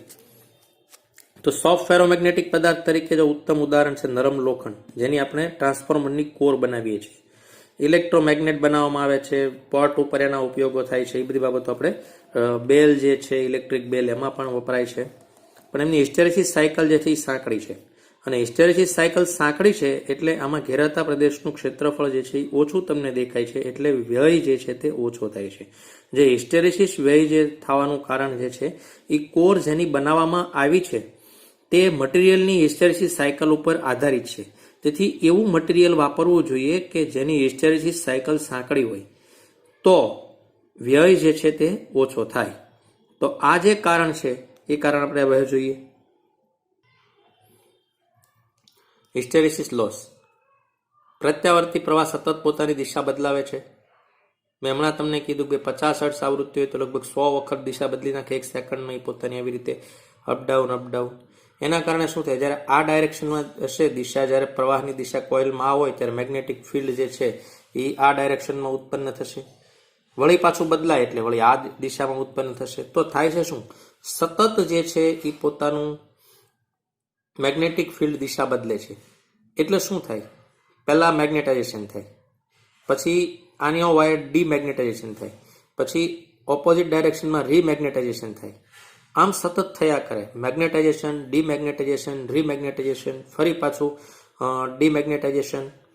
એટલે આ આમ સતત ચાલુ રહ્યા કરે. અહીંયાથી આમ, અહીંયાથી આમ. પહેલાં મેગ્નેટાઇઝેશન થયું, પછી પાછું ડીમેગ્નેટાઇઝેશન, પછી ઓપોઝિટ ડાયરેક્શનમાં રીમેગ્નેટાઇઝેશન, ફરીથી એમ સતત થયા કરે.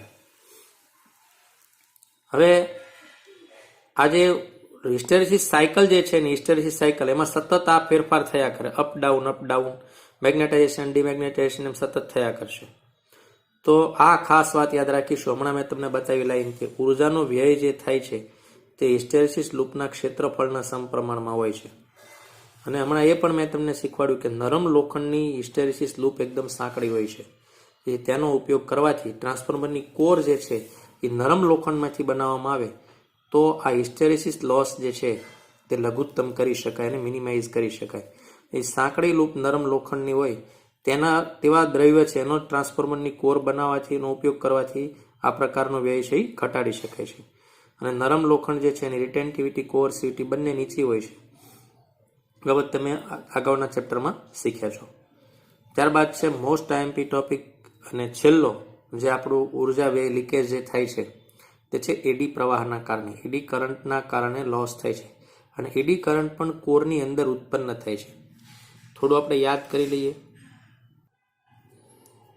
જ્યારે કોઈ પણ ઘન વાહકને બદલાતા જતા ચુંબકીય ક્ષેત્રના વિસ્તારમાં મૂકવામાં આવે ત્યારે વાહક સાથે સંકળાયેલ ચુંબકીય ફ્લક્સમાં ફેરફાર થતા તેમના પ્રેરિત EMF ઉત્પન્ન થાય, જેના કારણે ફ્લક્સની દિશાના લંબ સમતલમાં બંધ માર્ગીય પ્રવાહો, સર્ક્યુલર ટાઈપના પ્રવાહો, આવા જે પ્રવાહો જે છે તે પ્રવાહો પ્રેરિત થાય. કેમ કે આગળ આપણે નિયમ શું શીખ્યા છે? જેના કારણે ચુંબકીય ફ્લક્સનો ફેરફાર થાય છે તેનો જ વિરોધ કરે. આપણને ખબર છે કે ભાઈ આ એન ધ્રુવ છે ને અહીંયા કોઇલ છે, કોઈ કોઇલની સામે, તો એન ધ્રુવને તમે નજીક લઈ જશો તો તે સામે એન થશે, પણ દૂર લઈ જશો તો એ એસ બની જશે. કેમ કે ઘટતી ક્ષેત્ર રેખાનો વિરોધ કરશે અને વધતીનો વિરોધ કરશે. વધારે એનો વિરોધ કરવાનો, ઘટે તો સપોર્ટ કરવાનો. આ રૂલ તમે શીખ્યા છો. જેના લીધે, એટલે કે આપણે ચુંબકની ગતિના લીધે વિચારતા હોય, EMF પ્રેરિત EMF થાય તેનો જ વિરોધ કરતું ચુંબકીય ક્ષેત્ર ઉત્પન્ન થાય તે દિશામાં ઈએમએફ ઉત્પન્ન થાય છે. આ લેન્ઝનો નિયમ છે. આ વિધાનને લેન્ઝનો નિયમ કહેવાય, જે મોસ્ટ આઈએમપી છે, જે પ્રેરિત ઈએમએફની દિશા દર્શાવે છે. દિશા કેટલી હોય, મૂલ્ય કેટલું હોય, આ બાબત આપણે અગાઉ તમે શીખી ગયા છો, ખાલી યાદ કરી લો. રાઈટ. તો અહીંયા મેગ્નેટિક ફિલ્ડ જે છે એની અંદર ભ્રમણ કરતી તકતીનું ઉદાહરણ આપ્યું છે, અને જે તકતી એટલી જાડી છે તો એની અંદર આવી રીતે પ્રવાહો જે છે તે નિર્માણ થાય છે. જેમ કે કાયમી બે લોખંડ મેગ્નેટ જે છે એમની વચ્ચે આવી પતરાની પટ્ટીને જો દોલનો કરાવવામાં આવે તો આ દોલનોનો વિરોધ કરે એવા અંદર ઘૂમરી પ્રકારના પ્રવાહો આ પ્લેટમાં ઉત્પન્ન થાય છે. તો આ પ્રવાહોનું મિનિમાઇઝ કઈ રીતે થાય, રોકી કઈ રીતે શકાય? તો આવી સળંગ પ્લેટ નહીં રાખતા આવા ખાંચા પાડી દેવાના, આવા બ્રેક કરી દેવાના. એના કારણે ઘૂમરી પ્રવાહને ફરવા માટે પૂરતો એરિયા ન મળે, પૂરતું ક્ષેત્રફળ ન મળે. અને ક્ષેત્રફળ ન મળે તેથી એ ઉત્પન્ન તો થાય પણ ખૂબ નાના પ્રકારના થાય, ખૂબ ઓછા પ્રકારના થાય. બસ એટલો આપણને એમાં ફાયદો મળે. સળંગ નહીં રાખતા પાતળા પાતળા લેયર અને આવા કાપા પાડી દેવાના આવી રીતે પ્લેટની અંદર. જો આ સળંગ હોત તો અહીંયા મોટું સર્કલ લેત, પણ સળંગ નથી, એના કારણે અહીંયા એ આવી રીતે નાના નાના સર્કલ બનશે અને આ બધી પ્લેટોને આઇસોલેટ કરી દેવાની. એટલે કે એના ઉપર વાર્નિશ જે છે એ રાખી દઈએ અને પછી એકબીજા સાથે ચિપકાવી દઈએ તો આનું નિવારણ થોડો ફાયદો થાય. જેમ કે જો સળંગ આટલો જાડો કોર આપણે વાપરીએ ટ્રાન્સફોર્મરની તો આ ઘૂમરી પ્રકારના પ્રવાહો આટલી મોટામાં ઉત્પન્ન થાય. અહીંયા પણ હોય, અહીંયા પણ હોય, બધે હોય કોરની અંદર. પણ જો આના ટુકડા કરીને ચોંટાડી દઈએ, આવા 3 ટુકડા કરી દઈએ પાતળા પાતળા અને ચિપકાવી દઈએ તો આ એડી પ્રવાહો ખૂબ નાના થઈ જાય, તો એની અસર જે છે તે ઓછી થાય. તો આ બાબત ટ્રાન્સફોર્મરમાં કામ કઈ રીતે કરે છે તે જોઈએ. હવે ટ્રાન્સફોર્મરમાં પણ આ જ પ્રક્રિયા થાય, પ્રત્યાવર્તી પ્રવાહ થાય, સતત બદલાય એટલે ચુંબકીય ક્ષેત્ર બદલાય એટલે ફ્લક્સ બદલાય. તો શું થયું, બદલાતા ફ્લક્સની વચ્ચે આ નરમ લોખંડની કોર આવી એટલે એની અંદર ઈએમએફ પ્રેરિત થાય. ઈએમએફ પ્રેરિત થાય એટલે એનો વિરોધ થાય, એવા એક ઇન્ડ્યુસ કરંટ અંદર ઉત્પન્ન થાય, એડી પ્રવાહ, ઘૂમરી પ્રકારનો પ્રવાહ. એ કોઇલમાં પણ થાય અને કોરના દ્રવ્યમાં પણ થાય. પણ કોઇલમાં તો વ્યાસ વધારે હોય નહીં તારનો, એટલે એટલી ઇફેક્ટ આપે નહીં, અવગણ્ય થઈ જાય. જ્યારે જે કોર જે બનાવેલી છે લોખંડની એની અંદર આ પ્રવાહ જે છે એ ઉત્પન્ન થાય. આવી રીતે અંદર બહાર 3 ડાયમેન્શનમાં 3D, કેમ કે આ જાડું પણ છે તો કેટલાક આવી રીતે આમ અંદર જતા રહેશે, કેટલાક આવી રીતે આમ સપાટી ઉપર 2D 3D બધી જ જગ્યા ઉપર આમ જાડાઈ હોય તો કેટલાક આવી રીતે આમ પણ ઘૂમરી પ્રકારના, કેટલાક સપાટી ઉપર આવી રીતે આમ. કેમ કે આની થીક જે છે એ થીકની વચ્ચે આ ઘૂમરી પ્રકારના પ્રવાહો ઉત્પન્ન થાય. જો એ પ્રવાહ જે છે એને આપણે આઈ કહી દઈએ, ઈડી પ્રવાહને, અને દ્રવ્યનો અવરોધ આરસી લઈ લઈએ તો એ હીટ પ્રોડ્યુસ કરે અને તે I²RT, ખાલી ઈ લગાડેલું છે, આઈ અને આરઈ. તો એના કારણે આટલો જે છે એ ઉષ્મા સ્વરૂપે લોસ થાય એનર્જીનો. તો એનું નિવારણ શું છે? તો હમણાં મેં તમને બતાવ્યું હતું, ભાઈ આ કોર સળંગ નહીં રાખતા આવી ઘણી બધી પાતળી પ્લેટ બનાવી દઈએ. અહીંયા પણ એકવાર કટ મારી શકાય, આ પણ એક કટ મારી દઈએ અહીંયા પણ, અને એની વચ્ચે ઇન્સ્યુલેશન લગાડી દેવાનું. ઇન્સ્યુલેશન લગાડીને બધી પ્લેટ પાછી ફરીથી ચિપકાવી દેવાની. તો આવા પ્રવાહો જે છે એને એરિયા ઓછો મળે એના કારણે રોકી શકાય છે. નરમ લોખંડની કોર જે છે એને પાતળી પટ્ટીઓ બનાવી દેવાની, એને ઇન્સ્યુલેટ લગાવી દેવાનું. ઇન્સ્યુલેટેડ કર્યા પછી એકબીજા વચ્ચે ચિપકાવી દેવાની. જેમ કે આપણું પાઠ્યપુસ્તક જે છે એના બહુ બધા પેજ એક એક કરીને એક જાડી બુક બને છે. તો આ જે છે એવી પ્લેટો પાતળી ઘણી બધી ચિપકાવીને કોર જો બનાવવામાં આવે તો આ એડી પ્રવાહના કારણે જે વ્યય થાય છે તે ઘટાડી શકાય. તો 4 પ્રકારના વ્યય આપણે જોયા. ફ્લક્સ લીકેજ, તો આનાથી તમને ખબર હોવી જોઈએ, તો નામ પણ આવડવું જોઈએ, એનું કારણ ખબર હોવી જોઈએ. તો ફ્લક્સ લીકેજમાં કોર્નરની જે રેખાઓ છે એ પૂરેપૂરી જેટલી ઇનપુટમાં જનરેટ થાય એટલી આઉટપુટમાં જતી નથી. બીજું છે વાઇન્ડિંગ રેઝિસ્ટન્સ, તો વાયરના કારણે રેઝિસ્ટન્સ એ દૂર કરવા જાડો વાયર વાપરવો જોઈએ. ત્રીજું છે હિસ્ટેરિસિસ, તો જેની હિસ્ટેરિસિસ સાયકલ સાંકડી હોય એવું દ્રવ્ય વાપરવું જોઈએ. અને ચોથું જે છે તે છે એડી પ્રવાહ, તો પાતળી પ્લેટ જે છે એ બનાવવાથી આ વ્યય જે છે એ અટકાવી શકાય. આ બધા જ કારણો જે જો આપણે ધ્યાનમાં લઈએ તો એક આદર્શ ટ્રાન્સફોર્મર બનાવી શકાય.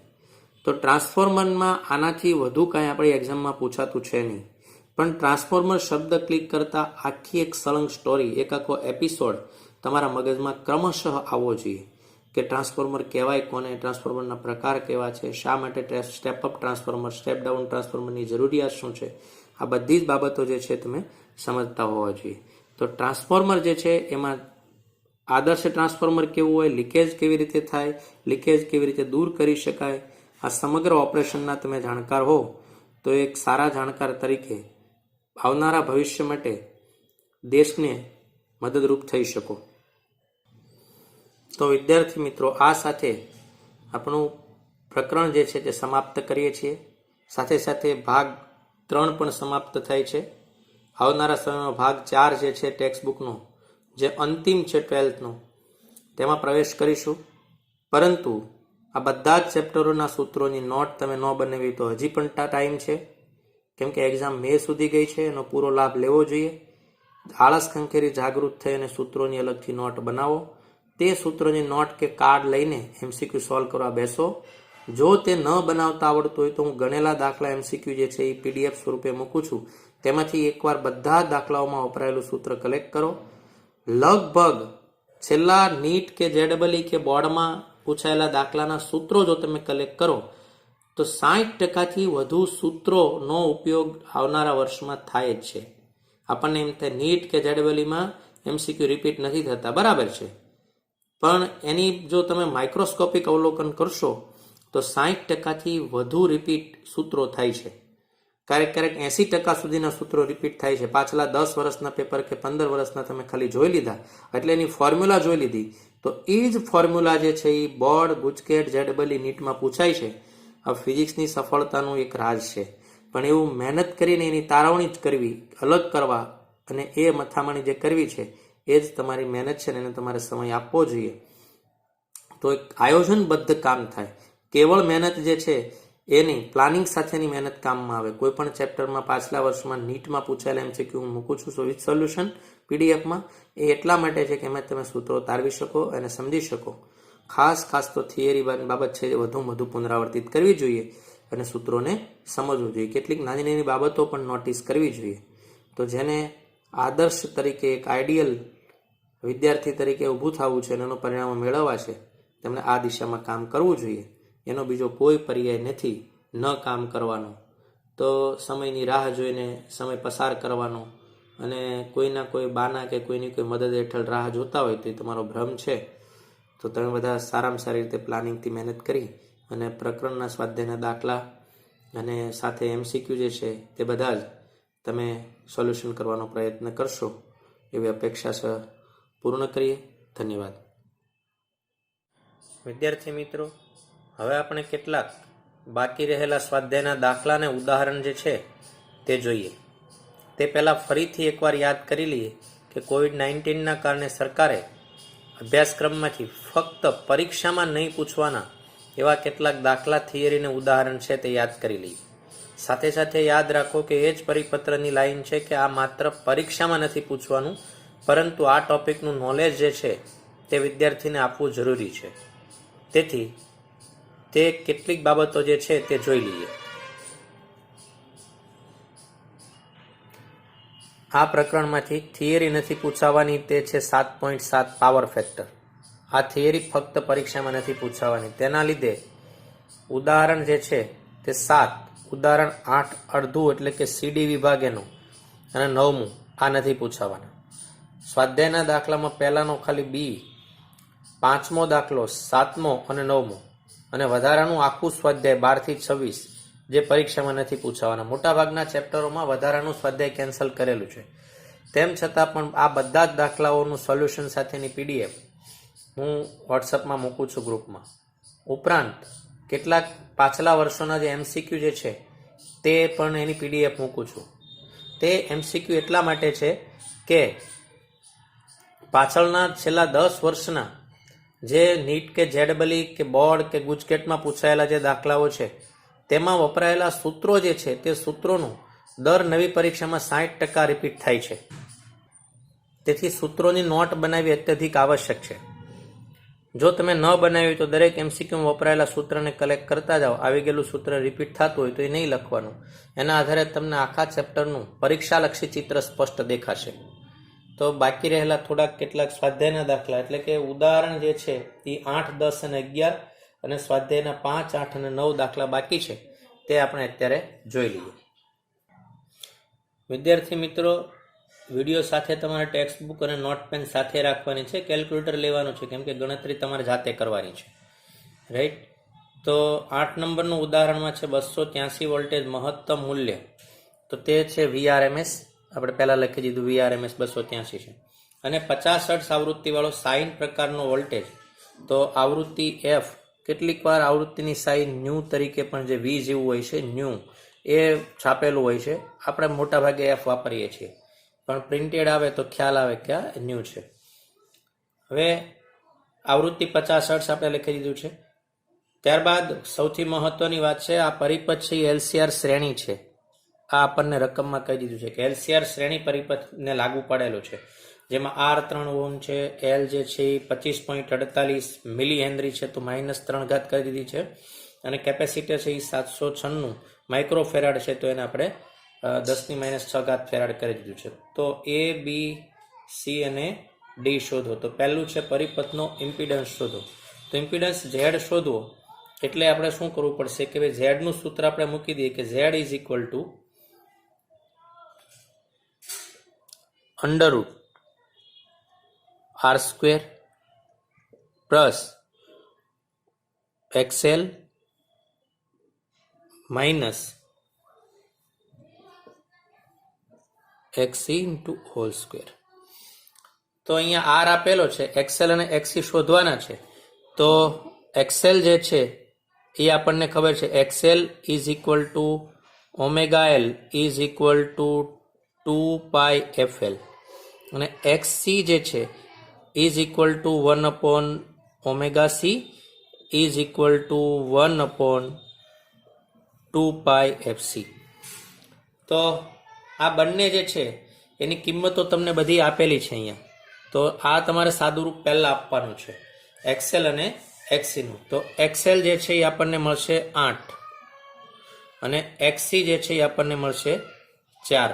આ બંને કિંમતો અહીંયા આપણે પુટ કરીશું. R આપણને આપેલો છે તો આ R એટલે R અહીંયા વેલ્યુ આપેલી છે 3, તો બધી જ કિંમતો એપ્લાય કરીશું તો Z મળશે આપણને 5.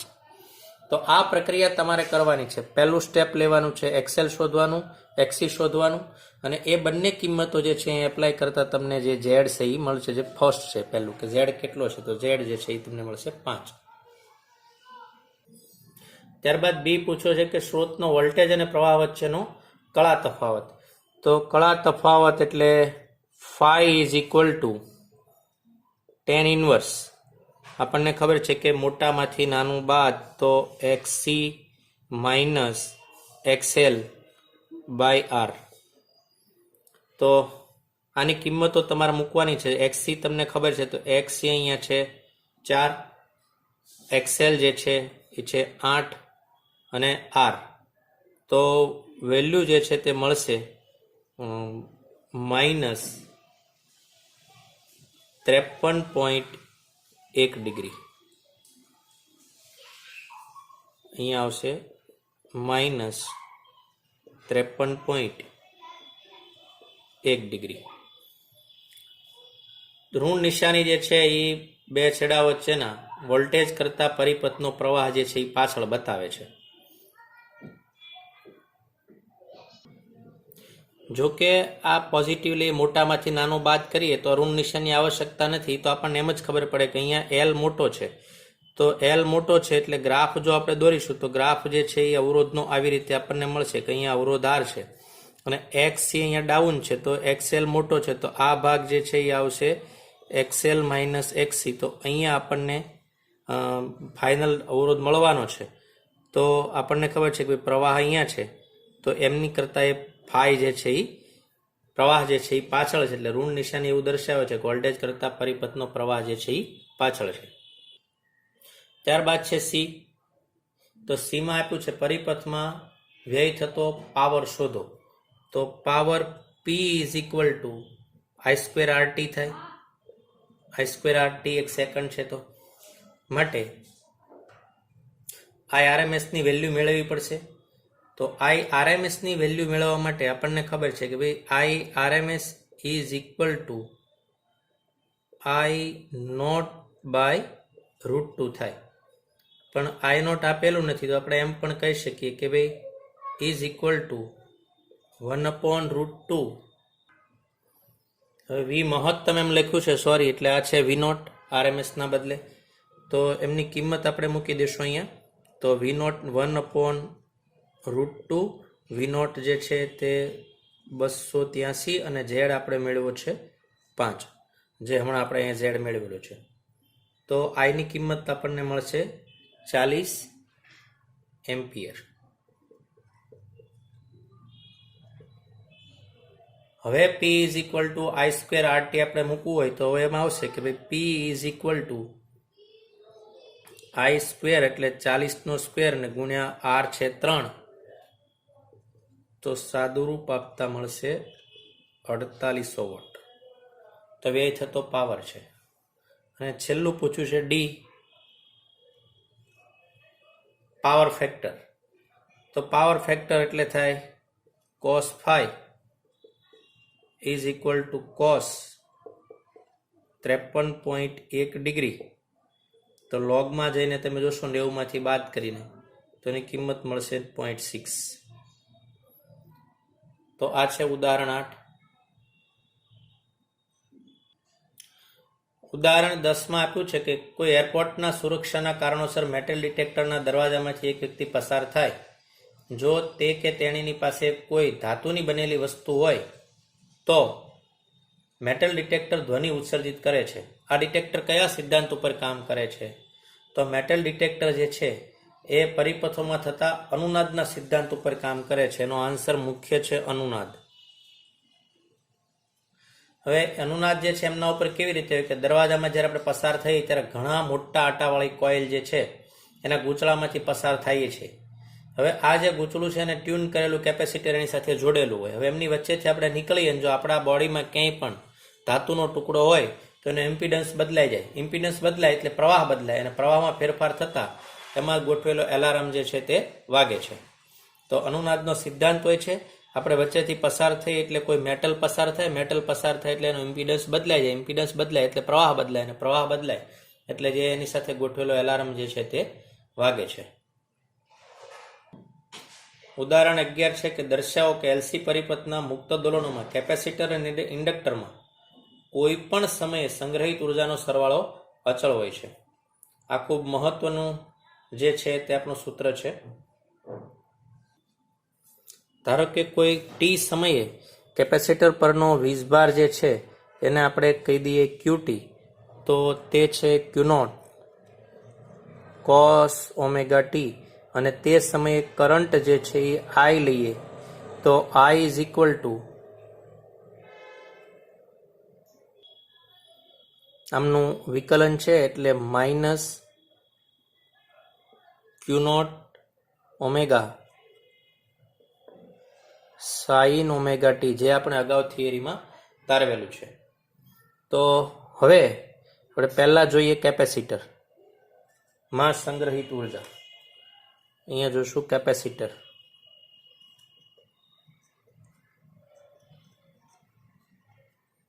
તો કેપેસિટરમાં સંગ્રહિત ઉર્જાને કહી દઈએ you electric field is equal two Q²/2C.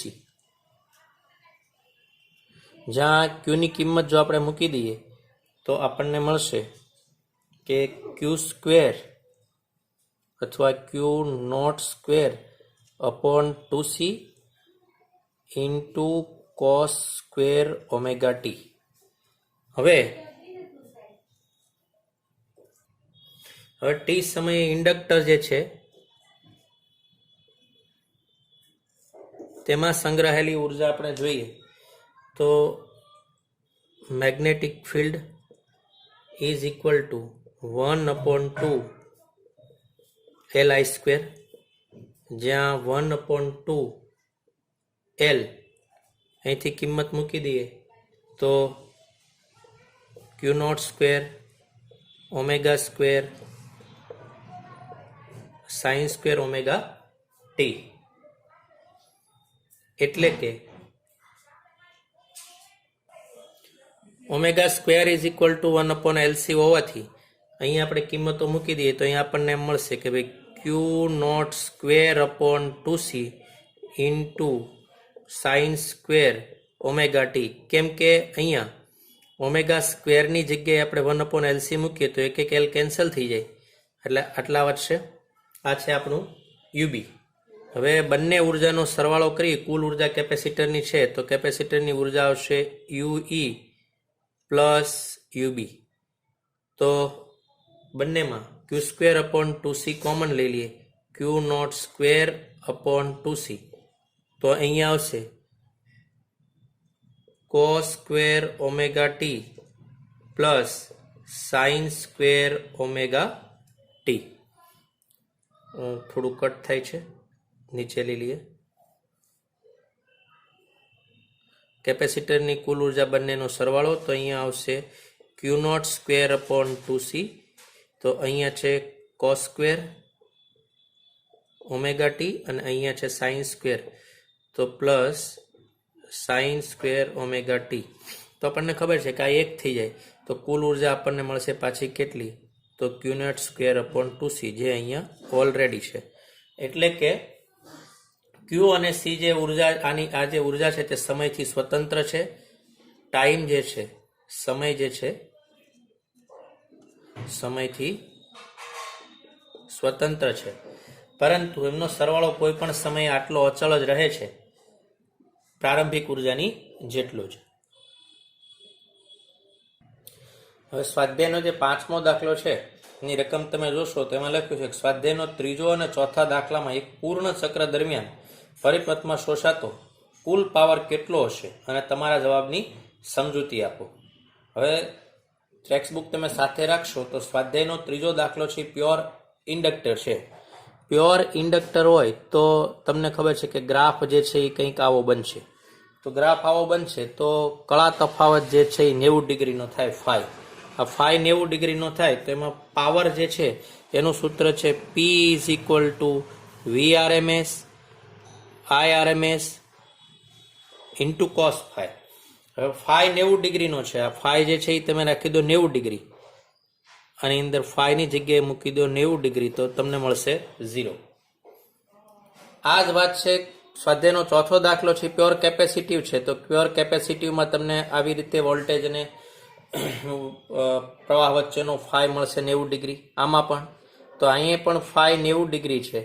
તો આપણું સૂત્ર આ જ છે કે ભાઈ P is equal to VRMS IRMS cos 90 is equal two 0. તો બંનેમાં જેટલો પાવર અડધા ચક્રમાં જેટલો ખર્ચાય એટલો બાકીના અડધામાં પાછો મળી જાય. આવો જે પ્રવાહ હોય એને વોટલેસ પ્રવાહ કહેવાય. આ વાત આપણે અગાઉ જોઈ ગયા છીએ. આ જે છે એને કહેવાય વોટલેસ પ્રવાહ. આ વાત આપણે જોઈ લીધી છે. તો પ્યોર ઇન્ડક્ટિવ સર્કિટમાં તમને ફાઈ 90 મળશે. ચોથા દાખલામાં રકમ વાંચો તો પ્યોર કેપેસિટર છે તો એમાં તમને પણ ફાઈ 90 મળવાનો છે અને કોસ ફાઈની કિંમત આવવાની છે 0. સ્વાધ્યાયનો 10મો દાખલો છે એક રેડિયો મેગાવોટ બ્રોડકાસ્ટ 800 કિલોહર્ટ્ઝથી 1200 કિલોહર્ટ્ઝ, એટલે F1 800, કેટલીક વખત ન્યુ1 ન્યુ2 પણ લખેલું હોય, 800 અને 1200 કિલોહર્ટ્ઝના આપેલા છે. એલસી પરિપથમાં 200 માઇક્રો હેનરી, તો 200 ગુણ્યા 10⁻6 હેનરી જેટલું ઇન્ડક્ટર રાખેલું છે. તો કેપેસિટર એના માટે કેટલું હોવું જોઈએ, એની રેન્જ કેટલી હોવી જોઈએ. તો આપણું સૂત્ર જે છે એ છે omega is equal to 1/√LC. ઓમેગાના બદલે આપણે મૂકી દઈએ 2πf is equal to 1/√LC. બંને બાજુ વર્ક કરીએ તો 4π² f² is equal to 1/LC. આમાં જો સી ને કરતા બનાવીએ માટે સી ઇઝ ઇક્વલ ટુ, તો આપણને સૂત્ર મળશે 1/4π² f² અને L. તો હવે આપણે મેળવવાનું છે C1 અને C2. તો તો C1 માટે 1/4 પાઈનો સ્ક્વેર અને અહીંયા લખીશું F1 સ્ક્વેર અને L કોમન છે. અને C2 મેળવવા માટે 1/4 પાઈનો સ્ક્વેર F2 નો સ્ક્વેર L. હવે આ બધા જ કિંમતો તમને બધી જ આપેલી છે. 4 પાઈ છે, F1 આપેલો છે, L આપેલો છે. તો તમને C1 જે છે એ મળશે 198 ગુણ્યા 10⁻12 ફેરાડ અને C2 જે મળશે એ 88 ગુણ્યા 10⁻12 ફેરાડ. સાદુરૂપ તમારે આપવાનું છે, પ્રયત્ન તમારે કરવાનો છે. સ્વાધ્યાયનો 11મો દાખલો છે એ IMP છે. આવા દાખલા અગાઉ આપણે પ્રેક્ટિસ વખતે પણ ગણ્યા છે. જો આકૃતિમાં દર્શાવ્યા મુજબ, તો આકૃતિ મેં દોરી દીધી છે. એક ચલિત બદલી શકાય તેવી આવૃત્તિવાળો 230 વોલ્ટનો એસી સ્ત્રોત આપેલો છે. તો પહેલા જ આપણે લખી દીધું કે VRMS is equal two 230 volt. LCR પરિપથ સાથે જોડેલો છે. L આપેલો છે 5 હેનરી, ત્યારબાદ C આપેલો છે 80 માઇક્રોફેરાડ અને R આપેલો છે 40. તો પહેલા પૂછ્યું છે પરિપથને અનુનાદ સ્થિતિમાં લાવવા માટે સ્ત્રોતની આવૃત્તિ કેટલી હોય. તો પરિપથને અનુનાદ સ્થિતિમાં લાવવું એટલે શું થાય કે XC is equal two XL. હવે XC is equal two XL કરવું હોય તો એના વખતે આપણને ખબર છે કે ભાઈ અનુનાદ વખતે રેઝોનન્સ વાળી સ્થિતિ યાદ છે તમને, તો આવશે omega not is equal to 1/√LC. 1/√LC. તો L અને C બંનેની કિંમતો આપેલી છે, તમારે કિંમતો મૂકવાની છે. સાદુરૂપ આપતા તમને મળશે જે મળશે 50 રેડિયન પ્રતિ સેકન્ડ. સાદુરૂપ તમારે જાતે આપવાનું છે બધાએ. ત્યારબાદ પૂછો છે બીમાં છે કે અનુનાદ આવૃત્તિએ પરિપથનો ઇમ્પિડન્સ શોધો અને પ્રવાહનો કંપ વિસ્તાર શોધો. તો અનુનાદ સમયે ઇમ્પિડન્સ આપણને ખબર છે કે ભાઈ સૂત્ર તો આપણું સામાન્ય રીતે આવું હોય છે કે ભાઈ Z is equal to √R² plus XL minus XC નો હોલ સ્ક્વેર.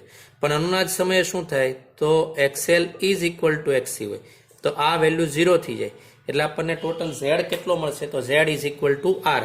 તો અનુનાદ સમયે ઇમ્પિડન્સ જે શોધવાનો છે તે ઇમ્પિડન્સ આપણને ખબર છે કે ભાઈ Z is equal two R અને R આપ્યો છે આપણને 40. તો એ મળી ગયું. સાથે પ્રવાહનો કંપ વિસ્તાર તમે શોધો એટલે કે I0 શોધો. તો I0 માટે આપણે જોઈએ તો IRMS આપણી પાસે અત્યારે અવેલેબલ છે જે VRMS છે, તો એના ઉપરથી મળશે IRMS is equal to VRMS upon Z. તો આ છે 230 અને Z આપણને મળશે 40. હમણાં આપણે મેળવ્યો છે તે. તો એની કંઈક કિંમત તમને સાદુરૂપ આપશો એટલે મળશે સમથિંગ 5.6 એમ્પિયર. પણ આ RMS છે, આપણે I0 જોઈએ છે. તો I0 is equal two √2I RMS આપણું સૂત્ર છે ઇઝ ઇક્વલ ટુ √2 ગુણ્યા 5.6. તો તે મળશે લગભગ 8ની આજુબાજુ, 8.1 એમ્પિયર, 7.9 સમથિંગ એ આપણને મળશે. એ √2ની વેલ્યુ કેટલી લઈ છે તે મુજબ આપણને મળશે. ત્યારબાદ C પૂછો છે. Cમાં ત્રણેય જે ઘટકો છે એમની વચ્ચેનો RMS વોલ્ટેજ આપણે મેળવવાનો છે. તો પહેલું આપણે જોઈએ કે ભાઈ VC જે છે એનો RMS આપણે મેળવવો હોય, VC RMS, તો આપણે જાણીએ છીએ કે IRMS ઇન્ટુ XC. XC ની કિંમત તમને ખબર છે 1/ωc અને 1/ωc તમે કિંમત મૂકશો એટલે કે IRMS અપોન ωc. ઓમેગા અને C બંને આપેલા છે તો તે તમને મળશે 1400 વોટ. આવી જ રીતે વીએલ જે છે એનો આરએમએસ આપણે મેળવવો હોય તો આઈ આરએમએસ ગુણ્યા એક્સએલ એટલે આઈ આરએમએસ ઇન્ટુ ઓમેગા એલ, તો તે પણ મળશે તમને 1400 વોટ. અને ત્રીજું છે વી આર જે છે RMS is equal to I RMS અને આર. તો આઈ આરએમએસ અને આર એટલે મળશે આપણને લગભગ 230. અને છેલ્લે એવું કીધું છે કે તમે સંયોજન એલસી સંયોજનના બંને છેડા વચ્ચેનો સ્થિતિમાનનો વોલ્ટેજ તફાવત જે છે એ શૂન્ય છે. તે તો આ બંનેની બાદબાકી 1400 - 1400 ઇઝ ઇક્વલ ટુ 0 તમને મળશે. તો તે સાબિત થાય છે. તો વિદ્યાર્થી મિત્રો, આ હતા બાકી રહેલા ઉદાહરણ અને સ્વાધ્યાયના દાખલા. થોડી નવી ટેકનિક છે એટલે સમય વધારે જાય છે, પણ ધીરે ધીરે સેટલ થઈ જશે. તો તમે બધા જ સ્વાધ્યાયના દાખલા અને ઉદાહરણ સોલ્યુશન સાથે પીડીએફ પ્લસ નીટના દાખલાની પીડીએફ અને કેટલાક અગત્યના દાખલાની પીડીએફ હું મૂકું છું. એટલા ફરજિયાત આપણે કરીશું. બાકીના એ બધા જ દાખલાઓ પાછળનો હેતુ એ છે કે એમાં ઉપયોગ થયેલા સૂત્રો જે છે છેલ્લા 5-10 વર્ષના, તે સૂત્રોને આપણે અલગ તારવીશું, જે કોમ્પિટિટિવ એક્ઝામમાં આપણને મદદરૂપ થશે. એમાં કોઈને કંઈ પ્રશ્ન કંઈ હોય તો તે વોટ્સઅપ ઉપર કોન્ટેક્ટ કરશે અથવા લાઈવ લેક્ચરમાં તે વિષયને આપણે વિગતવાર જોઈશું. તો આ સાથે ચેપ્ટર 7ને આપણે વિદાય આપીએ છીએ અને ભાગ 2માં નવેસરથી નવા એક ચેપ્ટરમાં આપણે મળીશું. ધન્યવાદ.